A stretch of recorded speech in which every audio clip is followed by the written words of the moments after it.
வணக்கம். இன்றைக்கி ஒரு சூப்பரான விஷயத்தை பார்த்துலாங்களா? ஸோ முதல்லலாம் வந்து லீவ் விட்டால் கோயிலுக்கு போவாங்க, இல்லைனா ஒரு ஃபேமிலியாக வந்து ட்ரிப்பு போவாங்க, ஊட்டி கொடைக்கானல் அது மாதிரி லாங்காக போவாங்க. இப்போ வந்து பார்த்தீங்கன்னாக்கா நிறைய யங்ஸ்டர்ஸ்க்கு பர்டிகுலராக கார்பரேட்ஸில் இருக்கவங்களுக்குலாம் இந்த ட்ரெக்கிங் போகணும், மிக ஒரு மலையில் போய் உச்சியில் ஏறி அங்கே வந்து நின்று வந்து நம்ம வந்து அச்சீவ் பண்ணணும், ஒரு சப்மிட் பண்ணணும் அப்படின்னு சொல்லி ஒரு இப்போ லேட்டஸ்ட்டாக இது வந்து ஒரு ஹாபியாகவே போயிட்டுருக்குன்னு சொல்லலாம். ஸோ அதை பற்றி தான் நீங்கள் வந்து கிளியராக பார்க்க போகிறோம். என்ன நம்ம எவ்வளோ ரீச் ஆனாலும் ஃபஸ்ட்டு யார் ரீச் ஆனது? டென்சிங் நார்வே 29 May 1953 அவரோட ஃப்ரெண்டு சார் ஹெட்மண்ட் ஹில்லரியோடு சேர்ந்து தான் எவரெஸ்ட் பீக்கில் வந்து ரீச் ஆனார். ஸோ இதை பற்றி உங்களுக்கு தெரிஞ்சிருக்கும் ஆல்ரெடி, பட் இருந்தாலும் தெரிஞ்சவங்க சூப்பர், தெரியாதுங்க இதை பார்த்து தெரிஞ்சிங்க. ஸோ இன்றைக்கி இதை பற்றி நம்ம லேட்டஸ்ட்டாக என்ன பார்க்கலாம்னா, யாரெல்லாம் விருப்பப்படுறாங்க இப்போ லேட்டஸ்ட்டாக பார்த்தீங்கன்னா ப்ரொஃபஷனல்ஸ், எனி ப்ரொஃபஷனல், ஐடியாக இருக்கட்டும், நான் ஐடியாக இருக்கட்டும், ஏதாவது ஒரு வேலை செய்கிறவங்க அந்த இடத்துக்குலாம் போய் ரீச் பண்ணணும் அப்படின்னு நினைக்கிறாங்க. ஜென்னிசெட் பீப்புள், அதே மாதிரி மில்லியனியர் ட்ராவல்ஸ், அதிகமான செலவு பண்ணி நான் இந்த இடத்துக்கு ரீச் ஆகி ஆகணும், ஒரு சமிட் கொடுத்தே ஆகணும்னு சொல்கிறவங்க போகிறாங்க.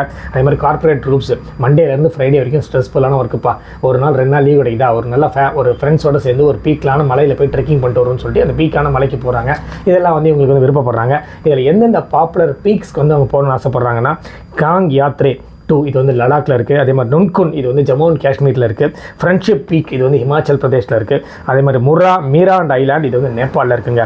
ஸோ இதுக்கு அப்ராக்சிமேட்டாக எவ்வளோ செலவு பண்ணுறாங்கன்னு பார்த்தீங்கன்னாக்கா, ட்ரெக்கிங்க்கு வந்து இது வந்து ஒரு டீமே ஃபார்ம் பண்ணி இது கூட்டிகிட்டு போயிட்டுருக்காங்க. இப்போ எப்படி இந்த ட்ராவலிங் பேக்கேஜ்லாம் நிறைய இருக்குது, அது மாதிரி இதை ட்ரெக்கிங்க்கும் கூட்டு போகிறதுக்கு, இது மாதிரி மவுண்டைன் ஏறி அந்த மேலே ஏறி அந்த இடத்த ரீச் பண்ணுறதுக்கும் ஒரு டீம் ஃபார்ம் பண்ணியிருக்காங்க. அவங்க வந்து பார்த்தீங்கன்னா 1.25 lakhs வந்து செலவு பண்ணுறாங்க.